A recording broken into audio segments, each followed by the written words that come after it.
Right, YouTube, Shadow King Nazru, and I'm finally here to do my review of Welcome to Demon School, Iruma Season 2. Now, the original airing of the Japanese version ended several months back, but I wanted to do my review after the English dub episode came out and everybody was caught up. So there'll be no spoilers for the English audience. And now that that's all settled, let's get into it.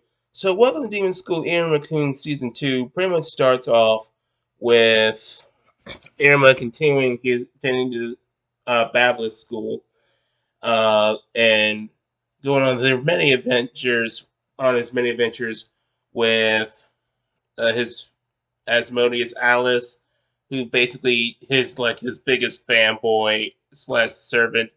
Guy practically worships the ground man. And some people that's led to some people kind of shipping the two. I don't think they're romantic. I don't think Alice has romantic feelings towards Irma, but he does like greatly worship him. But who's someone who oh no, I'm gonna get that later. Uh, then there's the other Flynn, Violet Clara, our energetic, not so bright uh, female companion of Irma, and it's the whole story of season two covers of the the president council's arc, where Irma gets drafted into uh, the the high council. I mean the student council of Babylus after Amory, the president of it, uh, caught Irma doing something really awkward with Corey Crissell, who, if you've been watching the show, is secretly a demon idol. And last season, Irma cross-dressed to. There's gonna be a lot of expositions. It's gonna be really awkward, but bear with me because I didn't review it.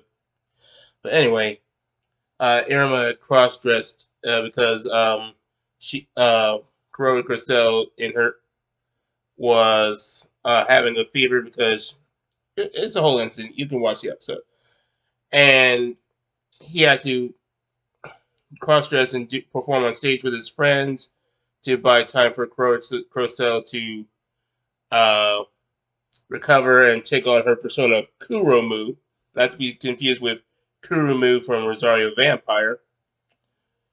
Um, but that's her Fendel.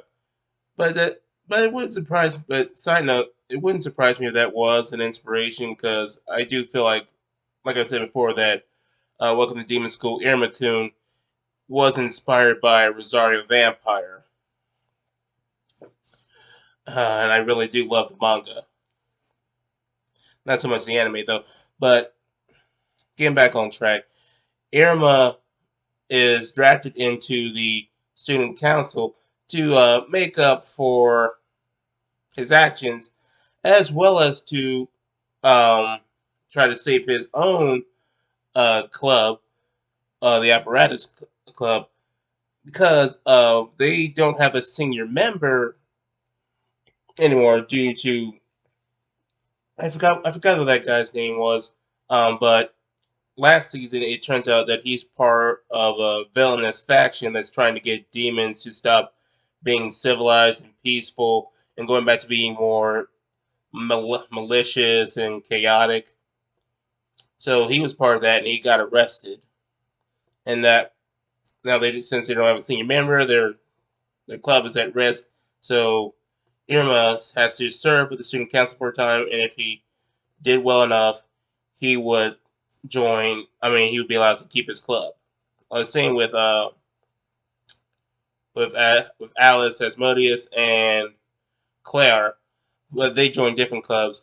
Um, Alice, I forgot what club he was in. Um, I forgot what club he was in, but Valak ends up. Valak Clara joins the gamer club, and hijinks pretty much ensue with that. But it's mostly focused on Irma, and it's basically run like just think of like a strict boot camp, and it takes a little while for Irma to adjust, but he starts to, and Amari starts to respect him more. And she's also just hoping this could draw them closer, especially since she really does like him reading manga to her, which she kind of, which a lot of demons think is like some kind of forbidden text from another world, which is kind of hilarious. Um, However, at one point, Amari uh, gets affected by a potion that causes her to be a bit more girly and feminine, and she starts to lose her her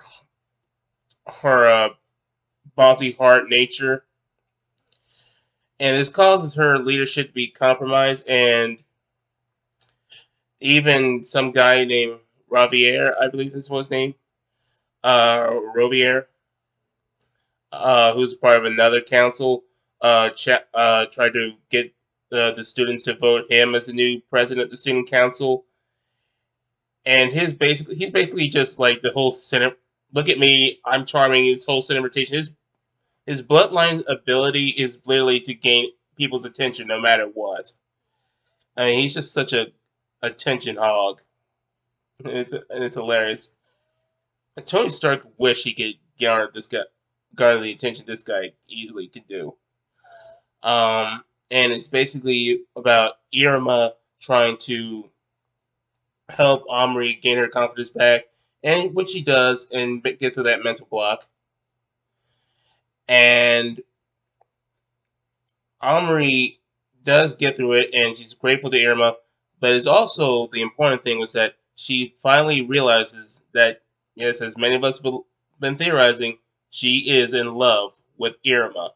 And the rest of her story in this arc is her trying to get him to, get to confess uh, her feelings towards Irma or go on a date with him, things along those lines.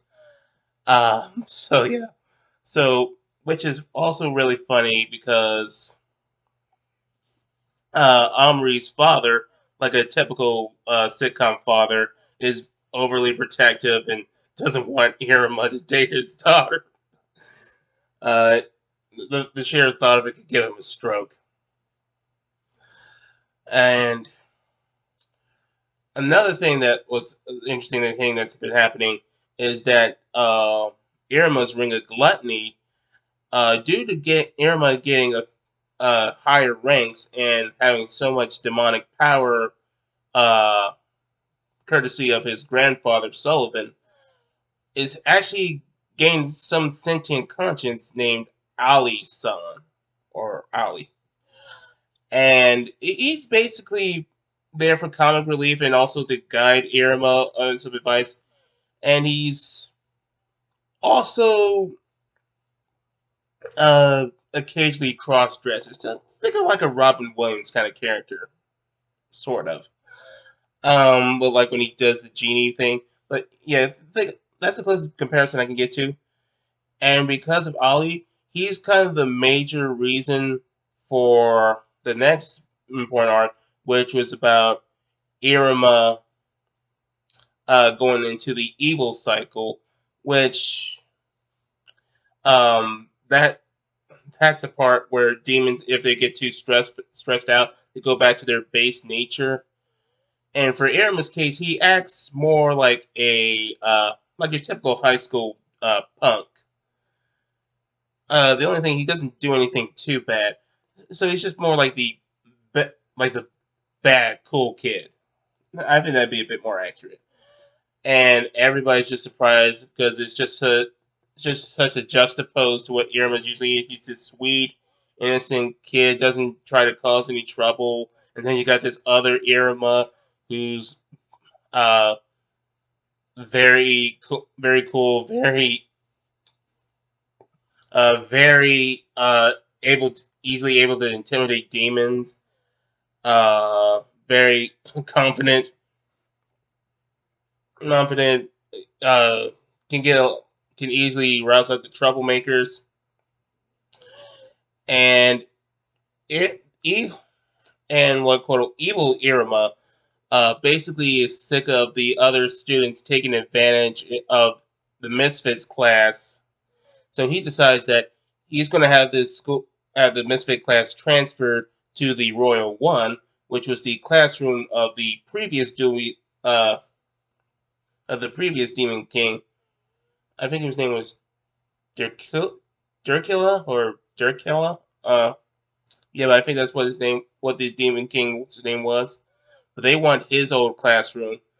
But Calico, their homeroom teacher, being the typical Professor Snape-like character, doesn't want them to have it, and they think they should just know their place. So Irma makes a deal with him. If they can get like the signature of everybody, of all the faculty members of the school, then Irma and the Misfit class will be able to transfer the Royal One. And what's really interesting is that it gets a lot of exposure for the other classmates who just mostly been background characters. We get to see what Chloe Grisel, Jazz, Elizabetta, Sabanak, uh, and all the other classmates show off what they can do and how they're able to get the teachers to and faculty members to agree to help them transfer to the Royal One. And funny enough, I had I've had some minor talks with the English voice actor of Jazz, whose name is escaping me. I'm sorry. Uh, we talked on Twitter, and I told him that I was a big fan of this anime, and he was really happy for that. And I think I also promised him that I was going to share my review of this anime as soon as I'm done with it. So I better keep that word. So shout out to you, man. But yeah, Irma manages to say that, hey, we may be the misfit class, but we're just following our nature. And what would be more like us than to take this classroom that belongs to the Demon King and proving that we are worthy of it, despite what everyone else says. And they're all in for it. And especially when he entices it with all the prizes, like a private room for Kurori Cressel, a whole bunch of valuables for Jazz to take, like in plunder, video games, a library about the Demon King for Sabinox, just all kind of things that just to appeal to these guys to get them to cooperate.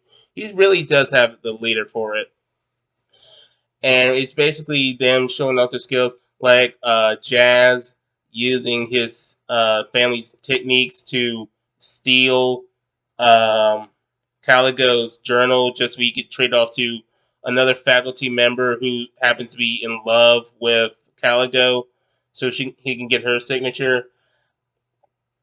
Um, the I forgot what the other kid's name was, whose works with Elizabetta, and he challenges a faculty member to a game of chess or something similar to chess, and they basically use their abilities to like trick him into winning, even though his the faculty member's ability is based around luck. So basically, and their ability is one is to dull the sentences, and Elizabetta is favoritism, and that's pretty much how they win the game. Sabinock uh, shows off his humility and saying that Irma has been a good influence on his life and how he's tried to become a better person, and that earns the respect of the other faculty member. And Irma gets the support of Omri, and she mostly is doing it and out of love, and also Sullivan because he's his grandfather.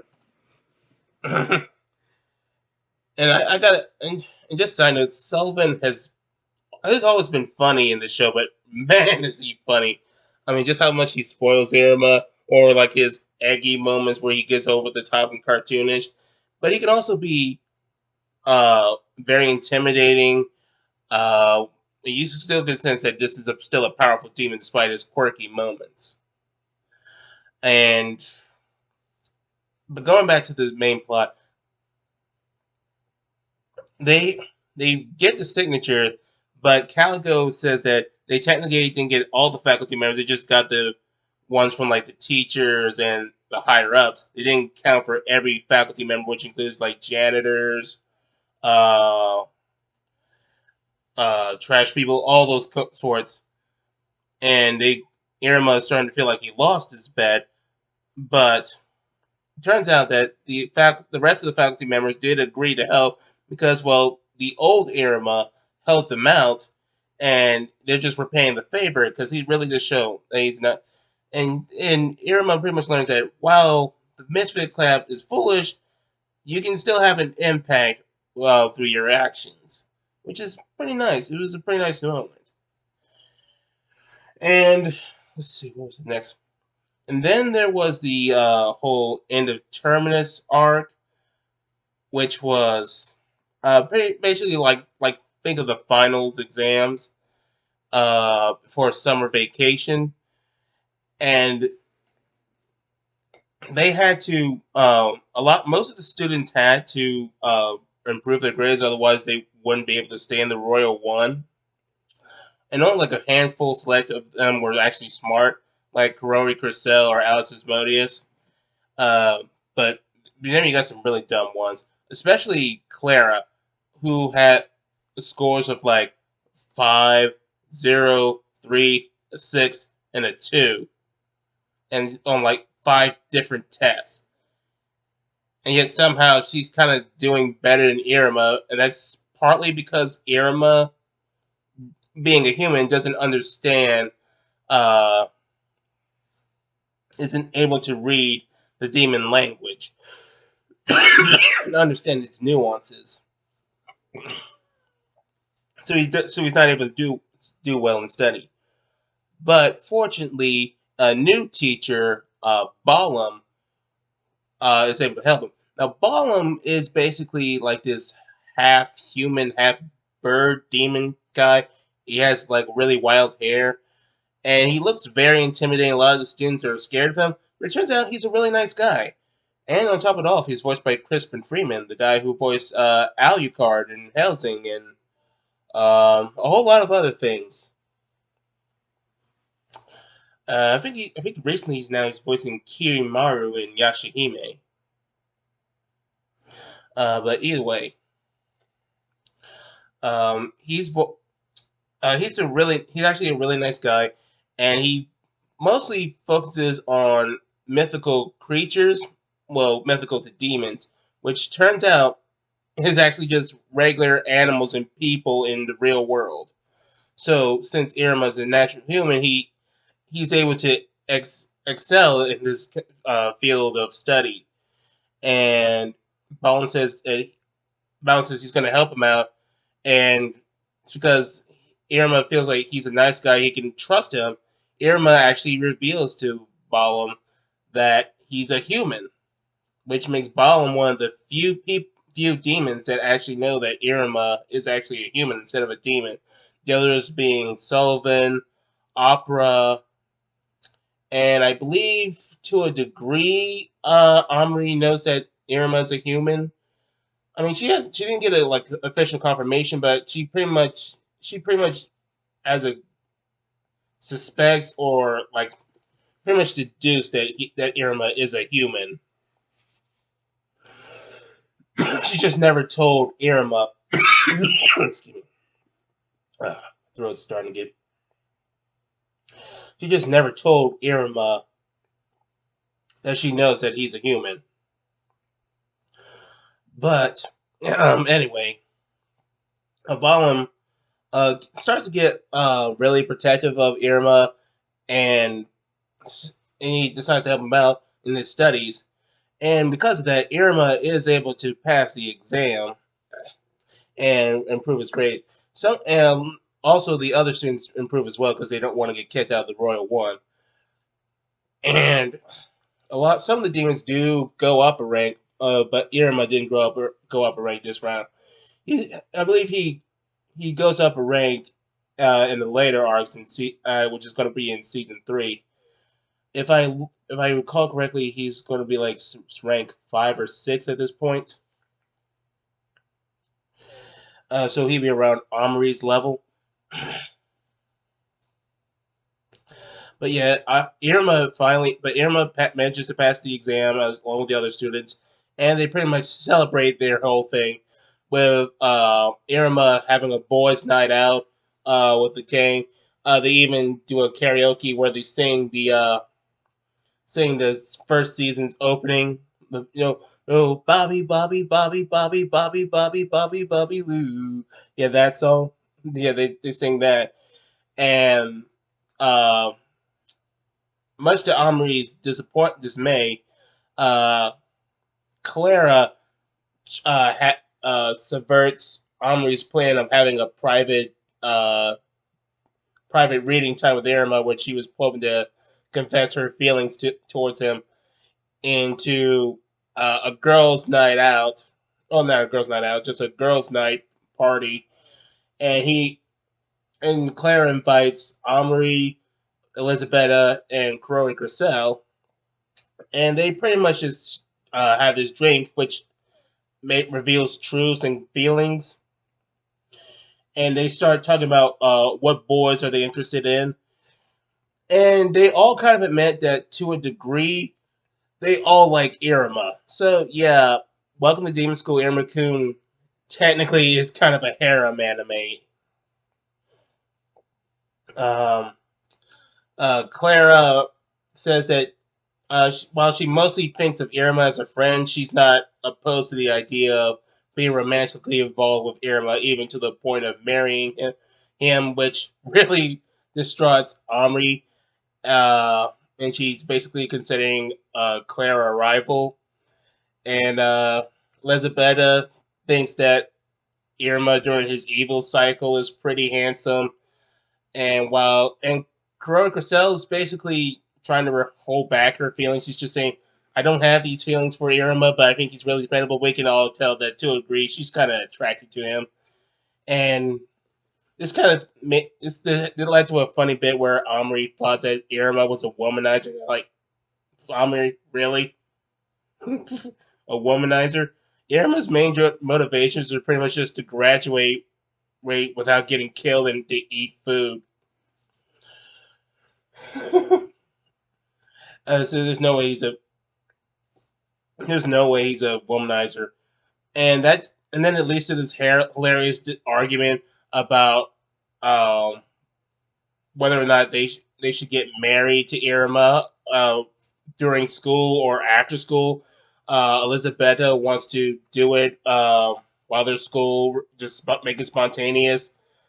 Corey Cressel says that you shouldn't be in a rush to get married. You have to think about the future. Think about you make your wedding plans after you graduate. And Omri says that okay, fine, let's not worry about getting married or just focus on being a fiance and starting your engagement. And and Balak is basically just being Balak, just being hyper and chaotic. But this does they start to become closer friends because of the whole experience. Mm. But ultimately, it was a really fun experience. One of my favorite parts of season 2, and then that leads into what's the big, more story driven arc, which is Walter Park, which was, for what I've gathered from the manga readers, is a huge deal. And Walter Park is basically it's basically an amusement park. It's basically Disney, and the students go there for their summer vacation, and they even have this little contest where um, Opera, Caligo, and Balam have to watch over them and help them have fun at their. And whoever has the most fun will get a special prize from Caligo. But Caligo, being bitter that he had to, he was forced by Sullivan to visit all the families of the students of the Misfits class and tell them what how they're doing in school. It really bugs him to, especially when he had to report to Irma, and we learned that Opera and Caligo went to the same.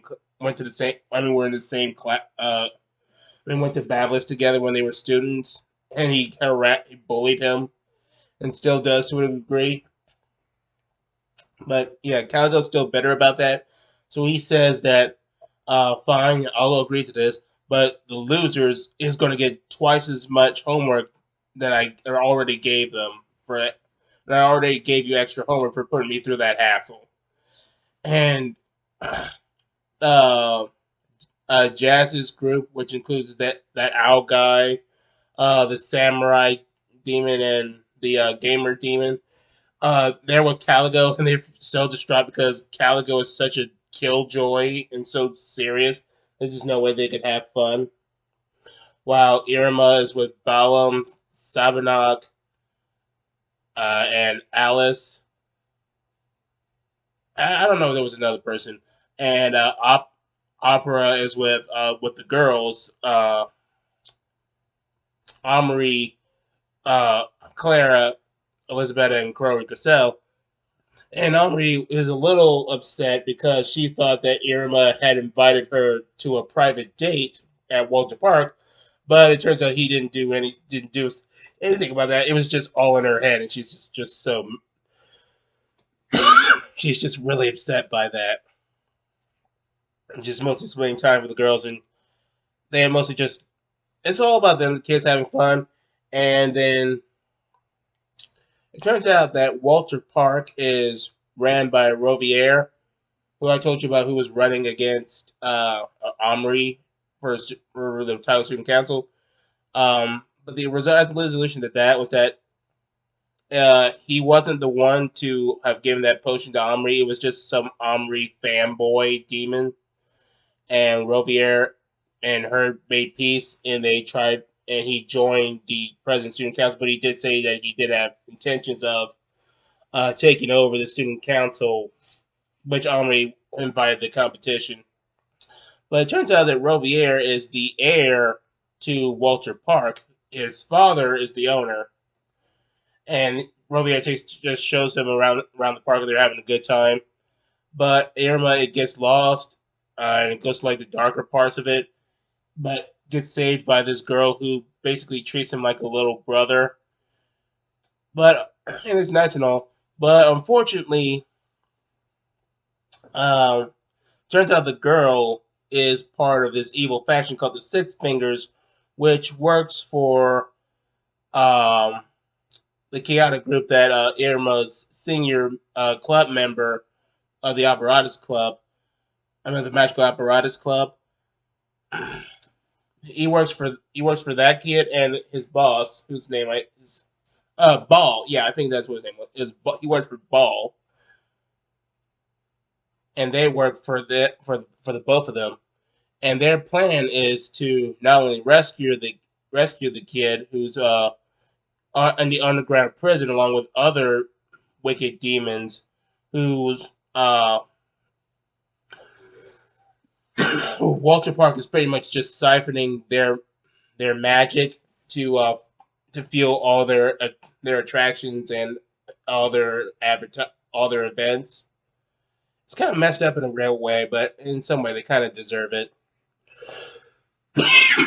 Their plan is to rescue that kid and also destroy Walter Park, which has kind of been hinted at in in the openings that they were building up to that Walter Park scene. With the openings, the one where the kids fight Cthulhu, or in this season opener where they fight a Cyclops. It's pretty much that they're going to be fighting monsters, but we don't get to see them fight a Cyclops or Cthulhu, which is which is a shame. Maybe we could see something like that in the future. Really, really interesting seeing a bunch of demons and Irma fighting Cthulhu, the great old one, the great sleeper. But back on track. They basically their plan is to just infiltrate the park, act as the staff, and then when the time was right, they would unleash these. legendary beast, a dragon, some kind of six-armed minotaur, and some kind of giant mouse that is resistant to physical attacks. And it's pretty much the students trying to stop all this havoc uh, by working together. Uh, we get to see Jazz and his crew use their strategies to overcome one of the monsters. I mean, they had a good plan, but they just weren't strong enough to carry it out. Um, but Caligo had to bail him out, and he easily one shots the beast. Um, Sabernok and Alice tried to. I believe they fought the dragon, and Alice was doing it because well he considers himself Iruma's faithful servant, and Sabernok is pretty much Iruma's rival. Though he's pretty much a good sport about it. So he says that as a future demon king, he should take down this opponent who's causing all this havoc, and it's great.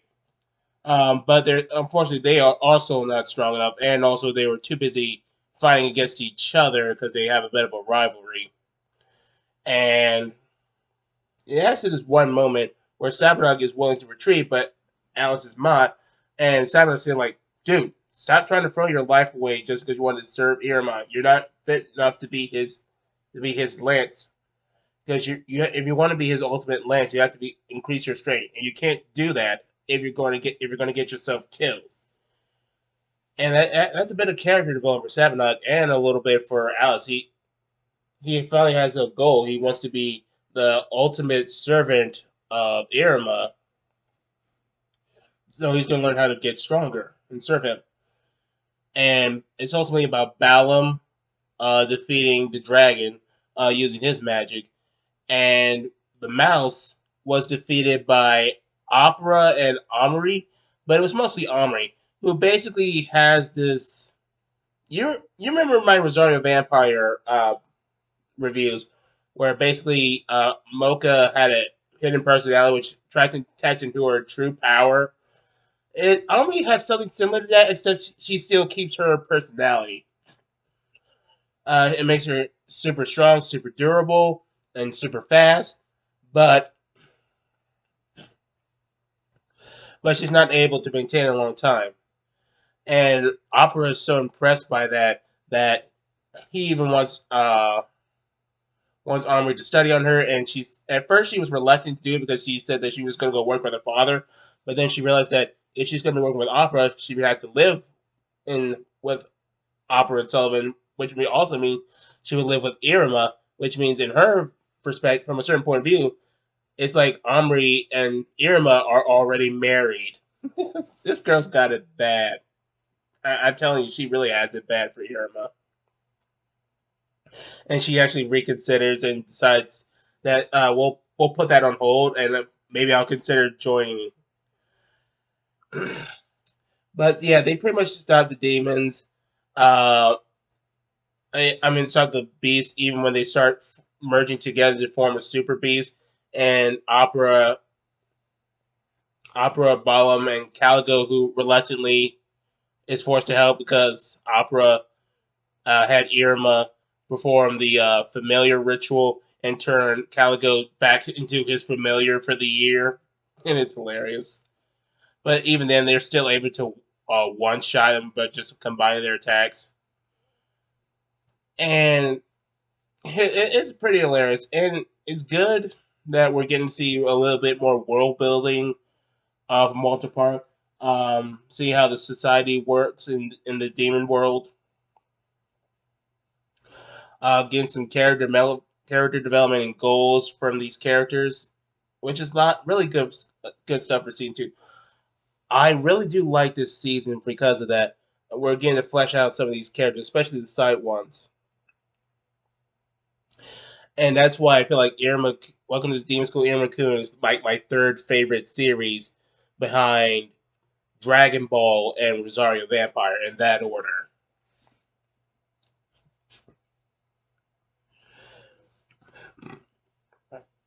Excuse me, I just need to recover my throat for a bit. Let's see what else. And once the whole Walter Park thing was resolved, uh, Sullivan kind of told that Irma's like a big hero because he helped save the day, and Irma didn't want all that publicity, so he and Alice decide to go spend some time at Clara's home, and he meets they meet Clara's siblings. They mostly act like her, even her mom to a degree. Like only their like one of their siblings, her one of her brothers, is the only demon that acts normally like a normal person and is actually like a studious person. But pretty much just them having just spending time with them, even defeating a monster that's made up of various foods. It's like supposed to like the ultimate nutritious meal. So they're just defeating that. It's like a part shark, part whatever meat, part fruit, vegetables, dairy, everything. Uh, and after that was done, uh, we had the part where Irma and Armory got their first date at an aquarium, and Omri was hoping this would be like the perfect date. She could finally confess her feelings to Irma, but it most of it goes badly because Omri is too big and too strong for him. Because well, she's a demon and he's a human who just able to access demonic power through his ring.